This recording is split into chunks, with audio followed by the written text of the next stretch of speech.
Just about to head into the doctor's surgery for my third and hopefully final prostate blood test. Wish me luck.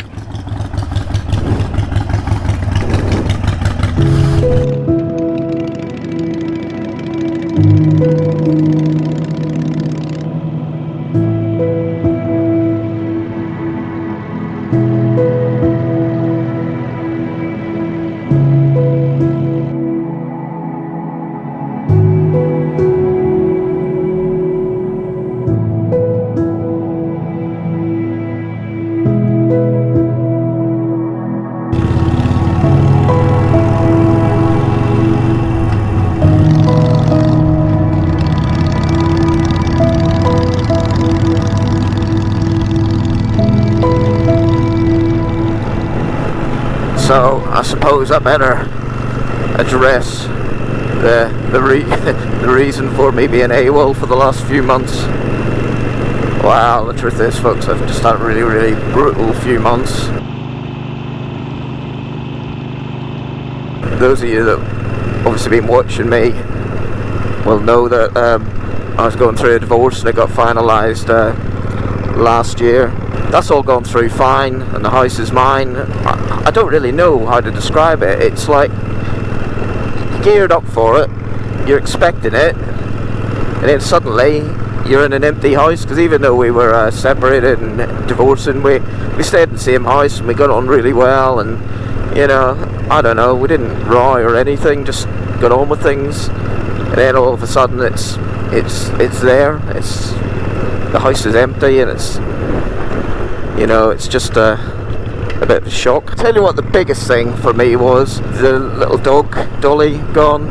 Like, you know, it's just quiet in the house, there's no barking at everything, no, you know, and then you get in from work and there's no, like, no waggy tail or full head lick to greet you. It's a bit of a shock to the system. The main thing happened Christmas Day. I was working a late shift at work. Christmas morning, I woke up and I had the worst pain, urinary tract infection ever. It was like nothing I can describe. Let's just say it was like pain, pure fire. It was just blood, and I was actually howling in pain as I was. And the problem is as well, if you obviously if you've had one, you'll know exactly what I'm talking about. But you just constantly need to go, or you think you need to go, because you've got this irritation in your waterworks, and it is, oh.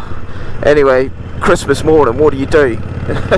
So, and this is where the National Health Service, the NHS in the UK, it actually works. So I rung the 111 out of hours number. Within an hour, a doctor had rung me back. I think she was preparing her Christmas dinner, because I could hear pots and pans rattling.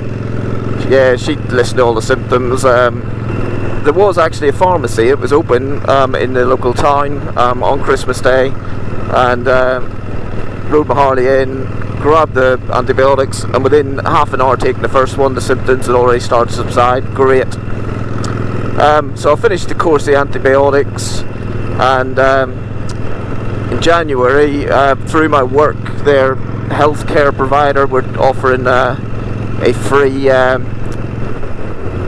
blood test, what's called a PSA test. So men of a certain age will be familiar with PSAs, prostate something or something, serum antibody, I don't know, PSA test. So it's just, right, when you talk about prostrates, forget about putting fingers up bums and anything like that. That doesn't happen anymore. It's a simple blood test.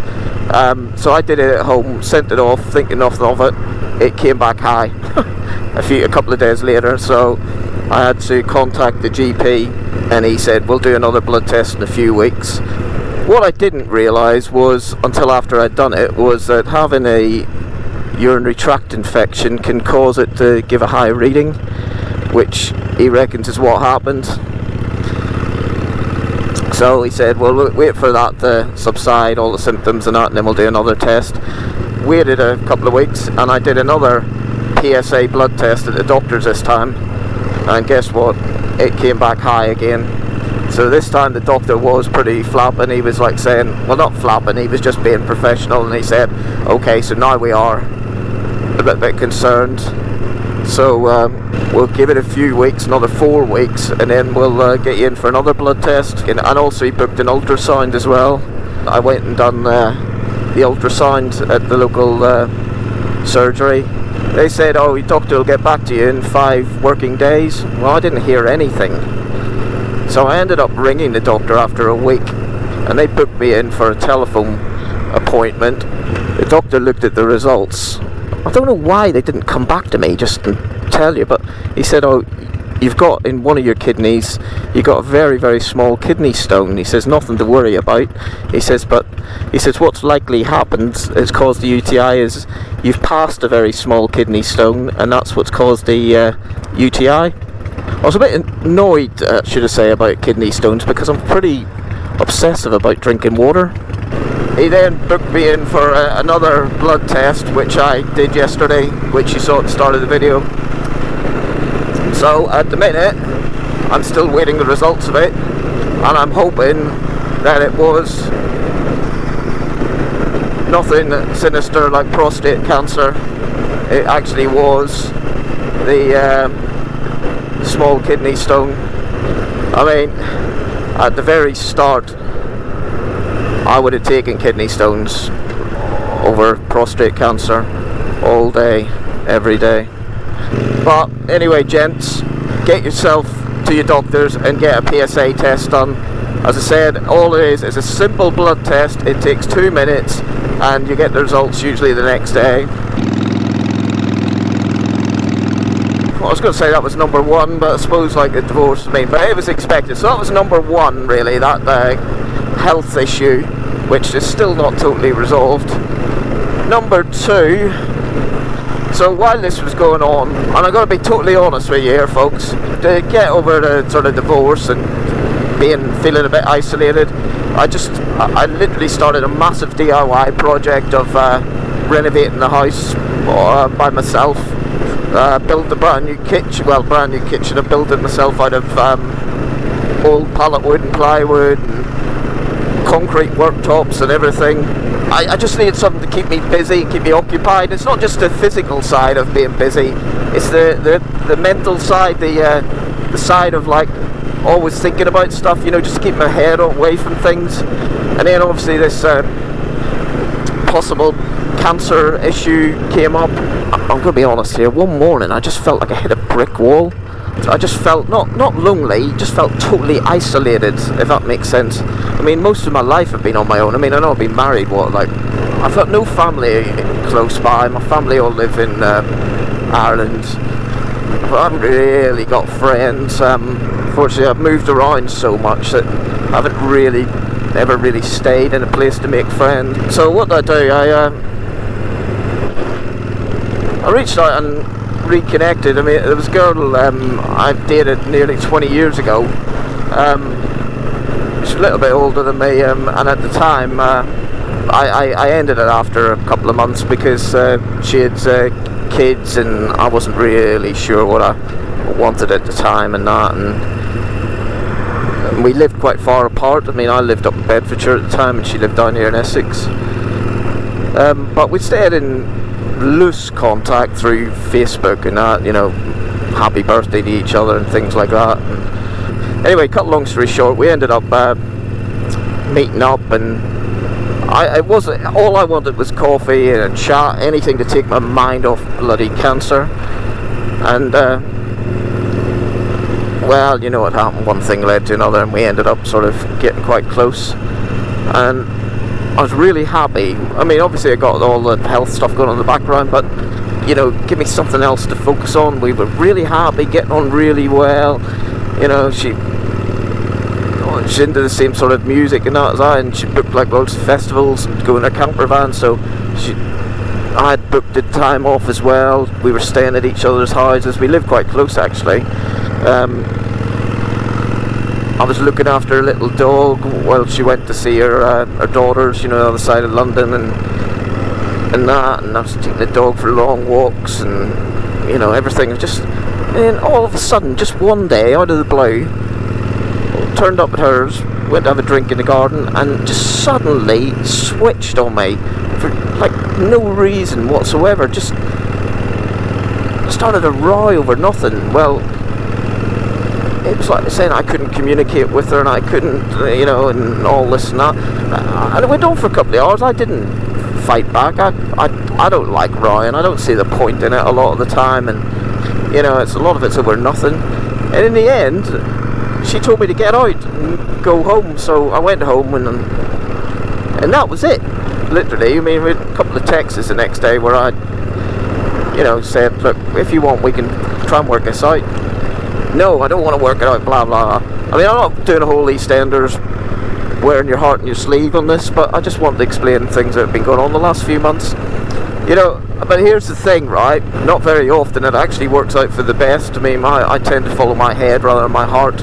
Even when I was riding back home from after being told to leave, and I was still in a little bit of a shock about it, I actually thought to myself, you know what?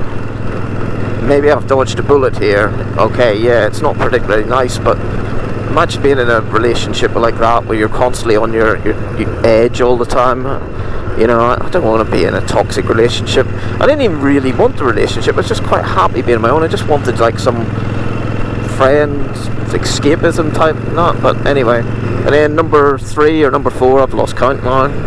It started getting a little bit warmer, and no Springer. I'd got Springer forks to fit on this, which are made of raw steel jobbers. So I took the front end off this little Sportster and fitted the Springer forks, and they don't work. In fairness, the guy that built them string over raw steel, he said no problem at all, I'll make a different set. So that is where we are going today.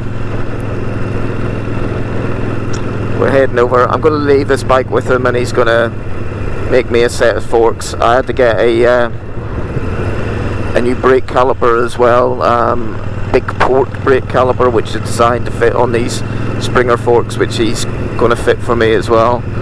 I'm actually really looking forward to it. Even though they didn't work, those Springers, they looked absolutely mint.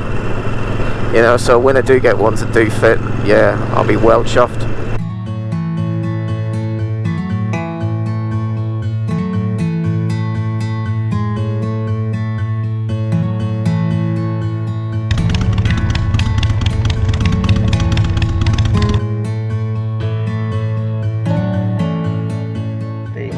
Really disappointed that you didn't bring the Lotus. Very sorry, but neither of them are working correctly. Oh, so as good as Harley said? Yeah. Well, we all know what Lotus stands for, don't we? What? Lots of trouble, usually serious. Oh, right. Only when they're not looked after, I have to say that. Not anything. I don't really like Lotuses, and you know why? Because I've never really got over that a Lotus killed Caroline Munro. She did. Yeah, he did, that's difficult to get over that. But did you know, the camera, the pilot of that helicopter was a Vietnam ex-war pilot, and the stunt driver in the Esprit was a ex-Lotus Cars guy called Roger Becker, because the driver that Cubby Proctor employed couldn't make the car do what he wanted to do, i.e. donuts. He wasn't that good a driver. So, a bit of wild information for you. Oh, there you go. What? So you mean Caroline Munro wasn't actually flying the helicopter? She wasn't, bless her. No, all right, okay. So she really was just a pretty face then. She was very, very pretty. Yeah.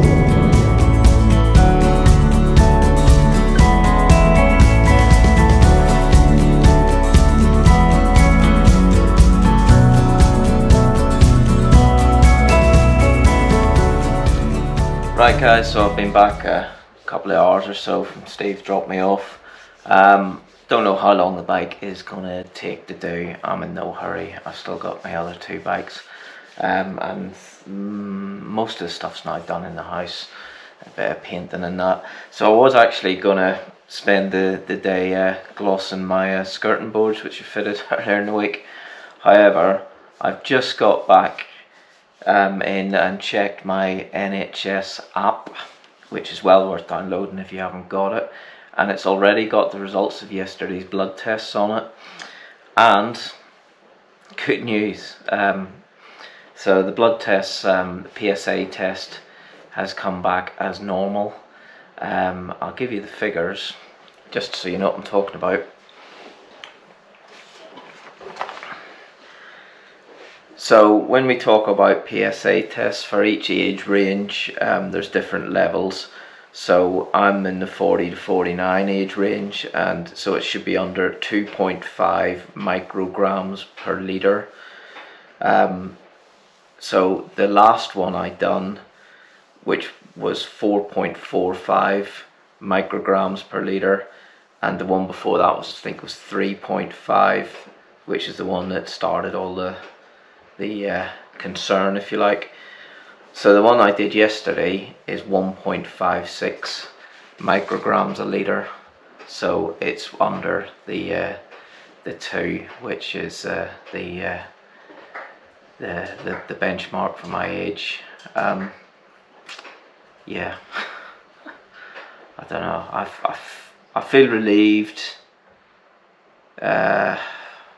exhausted, to be honest. I've been living with this now since January, and it's now nearly the end of April, so 4 months waiting to find out what was happening. So yeah, it does feel relieving, but yeah, it just makes you feel that, you know, you've got to make the most of what time you've been given, because it is luck really what you get. Anyway, so I've been saving this for an occasion like today. Cheers. Oh, that's nice, dry.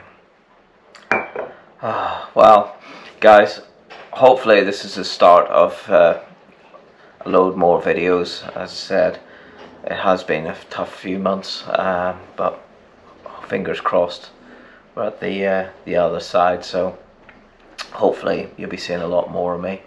It wasn't the happiest, chirpiest video I've ever done, but I think it needed to be said. So folks, you know what I'm going to say. Until next time, ride often and get those damn prostates checked. Cheers.